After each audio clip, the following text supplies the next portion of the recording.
What if the greatest problem in the story of Jesus was not faith, but silence? Because something curious happens when you look closely at the ancient world. The enemies of Jesus wrote about him. Those who hated him spoke of him. Those who mocked Christianity mentioned him. But no one tried to prove that he never existed. Not Jewish leaders, not Roman authorities, not pagan philosophers. That is strange. If Jesus were merely a myth, it would have been enough to say so. But what we find are accusations, mockery, hostile records, never denial. Today, we are not going to defend faith, nor repeat what the Gospels say. We will look at texts written by those who did not follow Jesus, by those who hated him, by those who had every reason to erase him from history. And that is where the problem emerges. They tried to explain who Jesus was, but they never tried to say that he did not exist. That is where the story stops adding up. When a historical figure is false, the simplest attack has always been to deny their existence. Throughout the ancient world, characters with no real foundation were easily erased. They left no consistent records, provoked no lasting reaction, demanded no response. History simply moved on without them. With Jesus, this did not happen. What emerges in the earliest centuries is not an absence of references, but a more unsettling scenario. People who did not follow Jesus spoke about him. People who rejected him took the trouble to mention him. People who saw Christianity as a threat decided to write against the figure at the center of this movement. That detail changes the problem. The earliest records do not attempt to dismantle the story by claiming that Jesus never lived, never moved through Judea, or was never executed. The debate begins elsewhere. His existence is not questioned. The conflict forms around who he was, the impact he caused, and the reason he attracted followers with such force. This appears far too early to be explained as a later construction. If Jesus were merely an invention created by later communities, denying his existence would have been the most efficient path. It would have been enough to claim that he was a local myth, a religious legend with no historical basis. This strategy worked countless times throughout antiquity. But in this specific case, no one seems to have chosen that route. Instead, we find accusations, attempts at discrediting, and alternative explanations for what was happening around his name. There is hostility, there is mockery, there is intellectual effort to frame the phenomenon. What is absent is the denial of the basic fact: Jesus was there. This pattern creates a historical discomfort that is difficult to ignore, because challenging a message requires more work than denying an existence. It demands response, argument, and position. And yet, that was the path taken. Jews who saw his influence as a religious threat spoke of him. Roman authorities who treated him as a political problem dealt with his presence. Intellectuals of the ancient world preferred to ridicule the Christian faith rather than pretend it had emerged from nothing. Everyone disagreed about Jesus, but no one seemed willing to erase him from history. This particular silence does not resolve the issue on its own. It does not settle any answer. But it raises a question too uncomfortable to ignore. Why, in the face of so many accusations and attacks, did no one feel the need to say that he never existed? It is from this point that the investigation ceases to be comfortable. When an idea is fragile, silence is usually the most efficient response. When a story is false, ridicule is unnecessary. It is enough to ignore it. But what happens with Jesus in the ancient world follows a different logic. Instead of fading away, his name begins to circulate precisely among those who had no interest in defending him. In Rome, the center of imperial power, Christianity was not met with neutral curiosity. It was treated as something strange, unsettling, even offensive. And yet, even in this hostile environment, no one behaved as if Jesus were an invented character. What appears instead is another attitude: mockery. One of the most revealing examples of this is a piece of graffiti found on the Palatine Hill in a building connected to the Roman administrative elite. The drawing is crude, almost childish. It shows a crucified man, but with the head of an animal. Beside him, a young man appears in an attitude of reverence.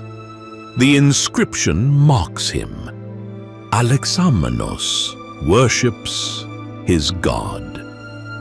The intention is clear. It is not to record a historical fact, nor to preserve religious memory. It is to humiliate. Crucifixion for the Romans was the ultimate symbol of shame, reserved for slaves and criminals. Associating a form of worship with this kind of death was a direct expression of contempt.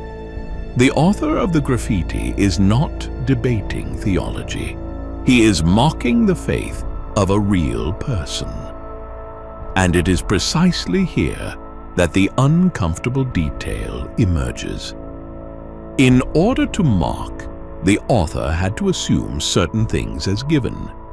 He had to assume that there was an identifiable group of Christians, that they worshipped someone specific, that this individual had been executed by crucifixion. None of this is explained in the drawing. All of it is treated as common knowledge. Mockery does not work if the target is not recognized. If Jesus were merely a recent myth or a poorly constructed invention, the sarcasm would lose its meaning. There would be no reason to draw, to write, to record anything. Ignoring it would have been more effective. But the name of Jesus was already circulating widely enough for the joke to be understood by those who passed by. The graffiti does not prove devotion. It proves hostility. And, paradoxically, that is precisely what makes it relevant. It reveals that early on, in an environment that despised Christianity, Jesus was already seen as a concrete figure, associated with a specific event and with real followers.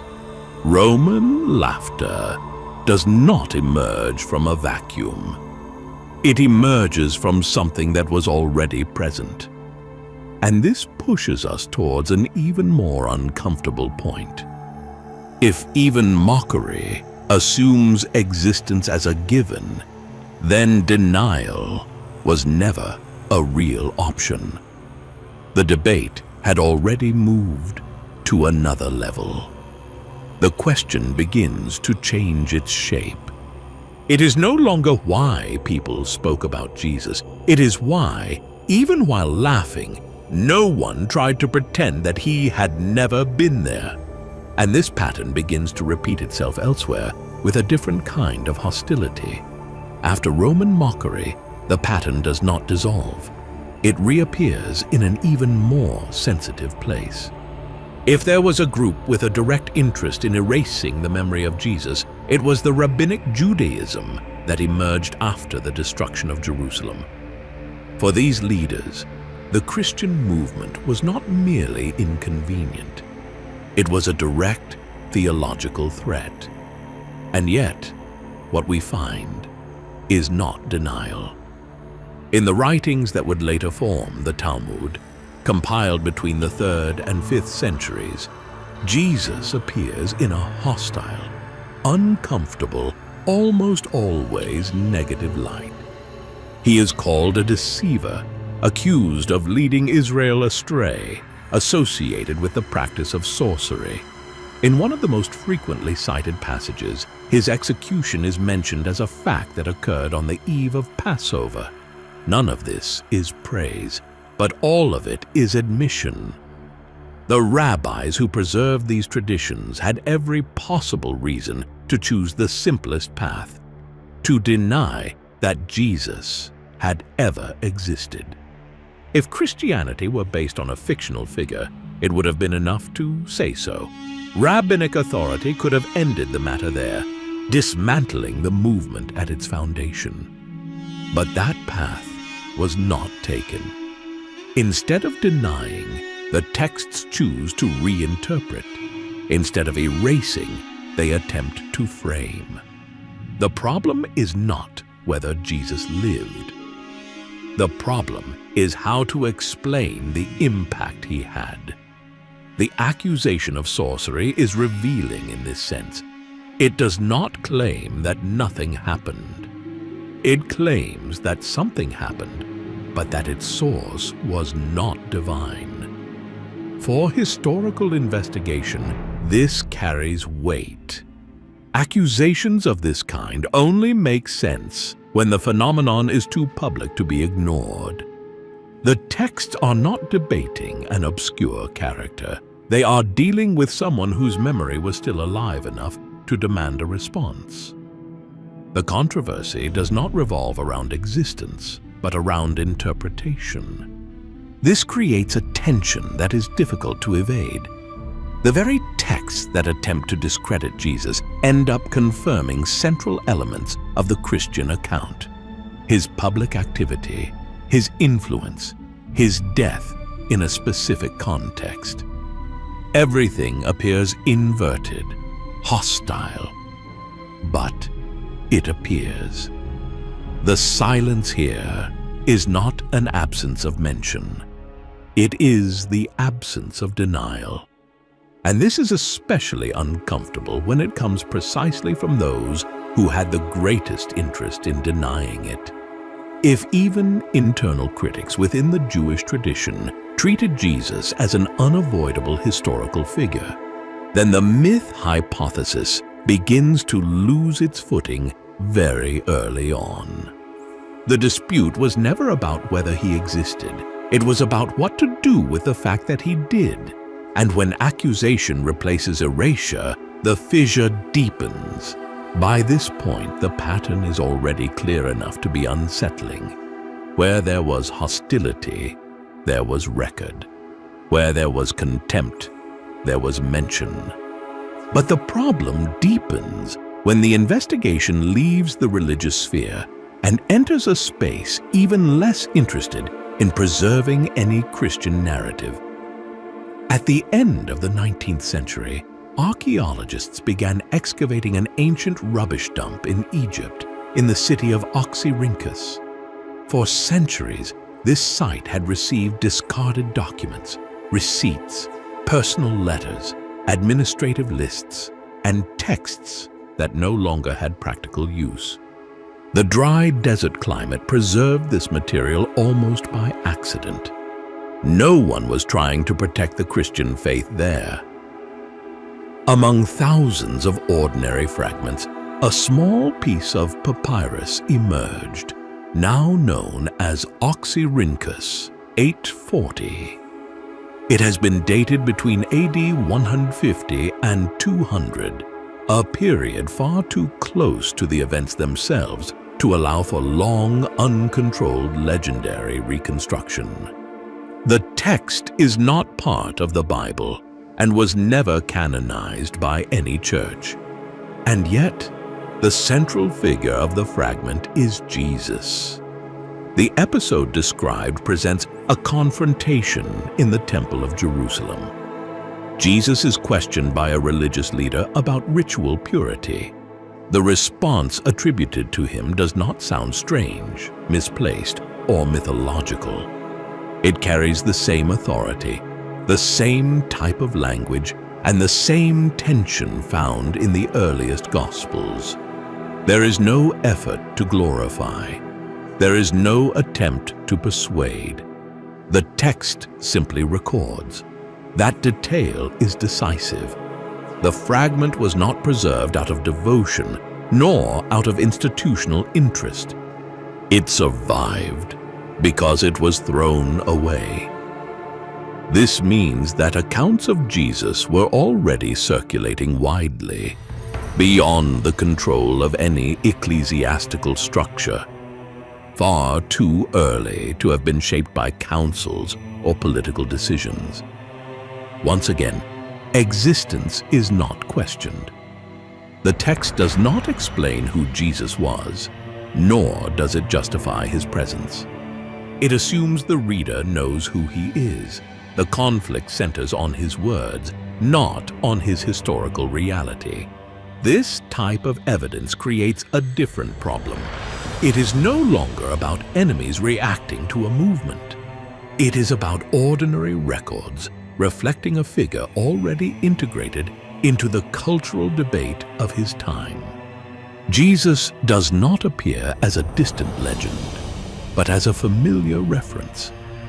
And this reinforces the pattern that has been repeating from the beginning. The discussion never starts by asking whether he existed. It starts by trying to deal with the impact his presence had already caused. The more these records accumulate outside the religious sphere, the harder it becomes to sustain the idea of a late emergence. The name of Jesus was not confined to isolated communities. It circulated early, chaotically, in texts that had no commitment to faith. And when even rubbish preserves the trace, silence weighs once more. Because yet again, denial would have been simpler. If the story of Jesus had been gradually constructed to serve political interests, there would be a clear turning point. A moment when belief would begin to bring advantage. A moment when faith would cease to be costly. But when we examine the earliest records, what appears is the opposite. Before councils, before favorable emperors, before any form of official recognition, the name of Jesus was already circulating in contexts where faith offered no protection at all. Not in palaces, but in places of risk. In the catacombs of Rome, Christianity emerges far from victory. Dark tunnels outside the city, where the dead were buried with simple, direct inscriptions. There is no attempt to persuade. There is no elaborate discourse. The phrases carved in stone proceed from a silent certainty. Jesus was real, and his death was not the end. This detail carries weight because no one accepts prolonged marginalization for something fragile. The faith recorded there is not symbolic.